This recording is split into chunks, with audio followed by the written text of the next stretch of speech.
What's going on, YouTube? This is SG1 Sports, and you're watching our college football channel. We are going to give you a schedule preview for South Carolina and also project what their record could be in 2021. South Carolina always has a tough schedule. It's just what you sign up for. If you're South Carolina, you're going to play against the SEC East every year, and now you got Texas A&M, who is rolling in the West, plus Clemson in the non-conference every year, and they usually play a pretty good opponent out, not just Clemson, but they usually play another pretty good opponent in the non-conference. So the schedule is always brutal for South Carolina. Let's see what it looks like in 2021. Again, coming off of a 2-8 year last year. This is the schedule, and they actually don't have a big non-conference game outside of Clemson this year, so that's the good news. Let's look at the schedule outside of the division. So we know who they're going to play. They're going to play their division opponents that they play every year. But outside of the division, they will play Eastern Illinois in the non-conference. They'll play on the road at East Carolina.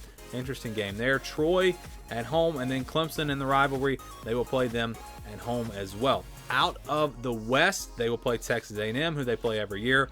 On the road, that is a tough draw.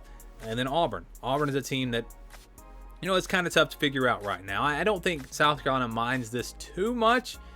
I think everyone in the West is going to be tough to beat this year, but it's better than LSU or Alabama because I think those two teams are going to be very good this year.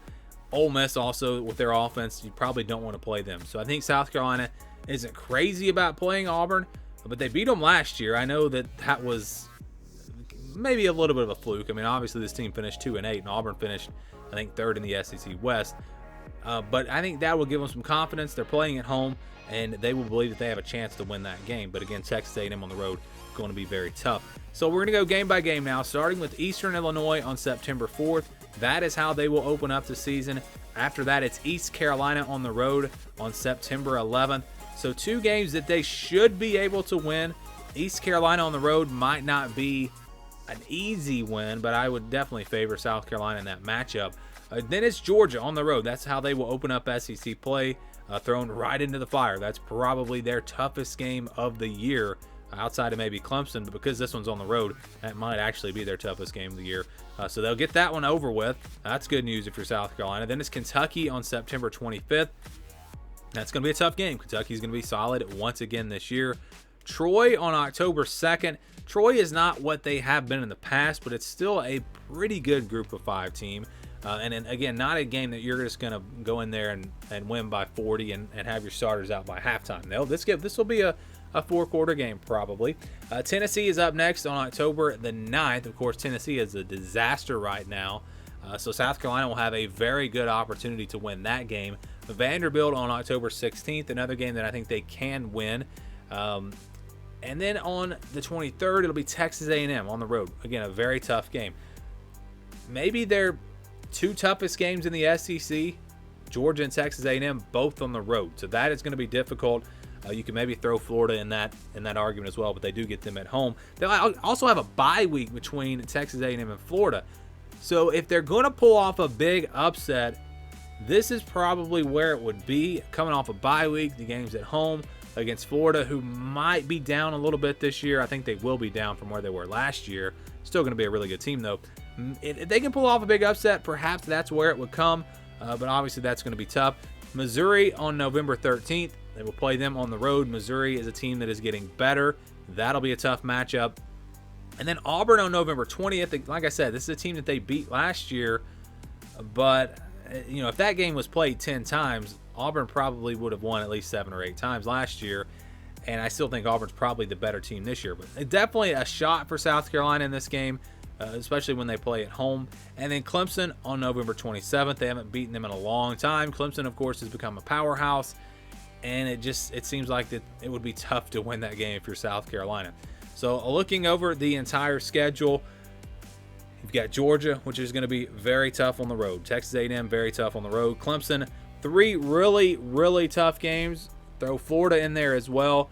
And this is a difficult schedule. It's not as difficult as some of the schedules that South Carolina has had in the past, but it's still a very challenging schedule. I mean, you don't play Alabama. That's the good news. You don't have a second big non-conference game outside of Clemson. That's the good news. But again, when you're playing Georgia and Texas A&M on the road and going through all these other teams in the SEC, the schedule once again will be very tough for South Carolina in 2021.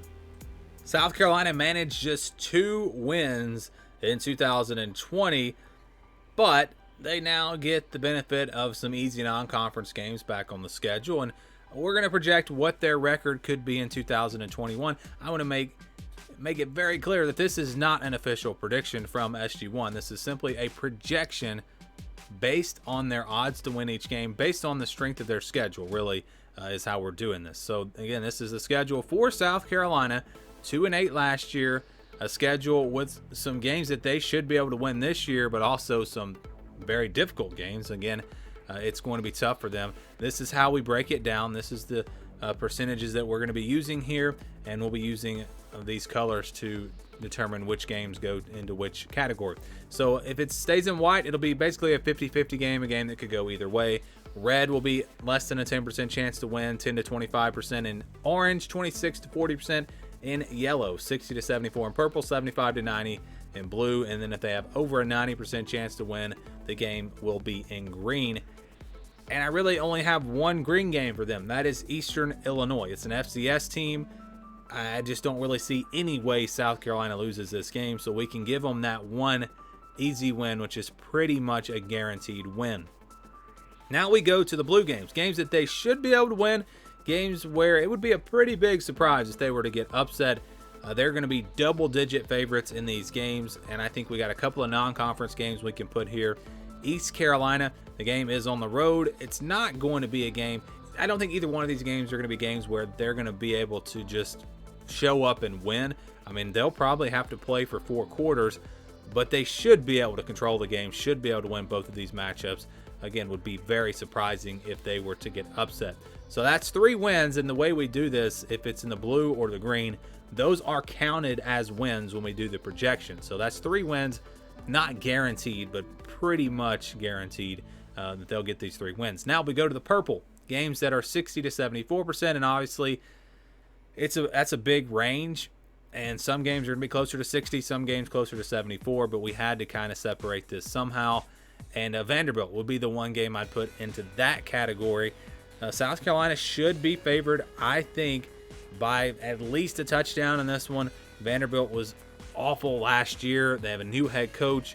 Maybe they get a little bit better, but I think South Carolina is still clearly the favorite in this matchup, and we're going to say that they should be able to win that one. Now, let's go to the other side of this and the games that where they're going to be underdogs, and I think you have a few games here where they will be pretty big underdogs, double-digit underdogs. That's Georgia on the road. That's Texas A&M on the road. Also Florida and Clemson. Now, if they were able to somehow pull off a big upset again, that Florida game would be the one where they might could do it. But they're still going to be at least a 10-point underdog in this matchup. I feel pretty confident in that. So, while Florida might be closer to 25%, Georgia might be closer to 10%. We'll put all of these games in this category. Now, how about the games in yellow? 26 to 40% chance to win. I got a couple of those. Actually, 3 of those. Kentucky, Missouri, and Auburn. Kentucky, I still think, is a better team right now than South Carolina. It's close to 40% for South Carolina. This is definitely not anywhere near a 26% game. But I do like Kentucky. I think they'll be favored by about a touchdown. Same thing with Missouri on the road.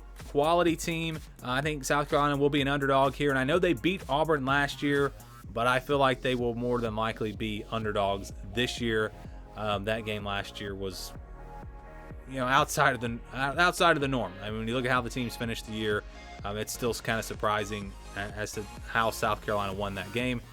But these games, I think, again, they'll be underdogs, but they'll have a chance. They'll have a chance in these matchups. So if you can win these 3 games, plus win those 3 earlier, you're already at 6 wins. You're already at a bowl game, but there's still Tennessee here, and that's another game that they could potentially win.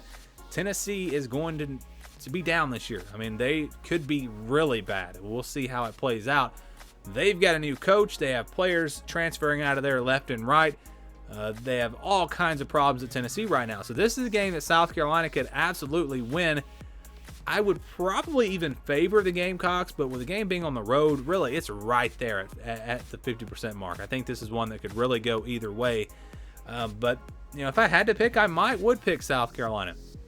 So that means you've got 7 games that are reasonably winnable for South Carolina. They're not going to be favored in 7 games, but they'll have a realistic chance to win 7 games this year. That's probably about the best case scenario. But for the projection, what we're going to do is we're going to divide all the games up that are not counted as wins. So we're talking 75% and up, and the games that are not counted as losses that are 25% or down, because those are wins, those are losses. So then we average out the rest.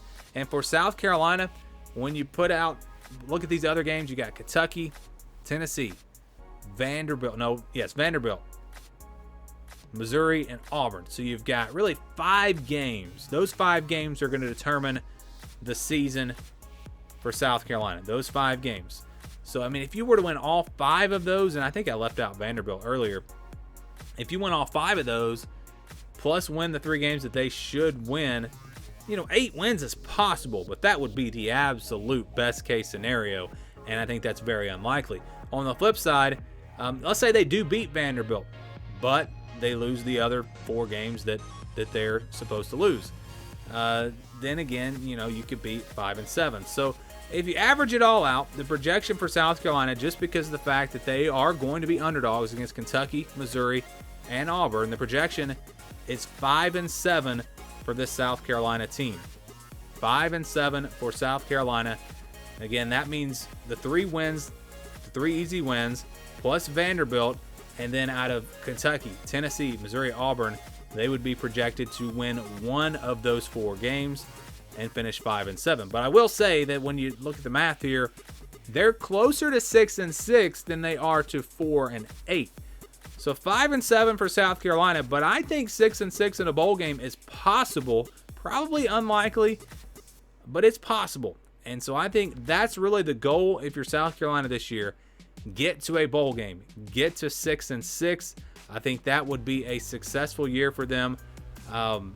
It's going to be, again, tough to do that, but not impossible. Not impossible.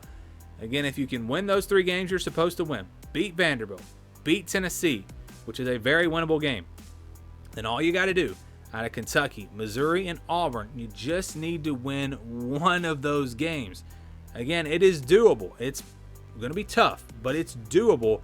And again, you circle back and you say, well, they could lose to Tennessee, and there goes that plan, because that's not going to be, that's, again, a 50-50 game. And that's why when you average it all out, the projection for South Carolina does come out to 5 and 7. So what do you guys think about the Gamecocks? Give me your thoughts down in the comments below.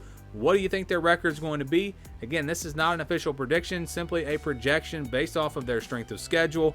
And the projection for South Carolina in 2021, 5 and 7.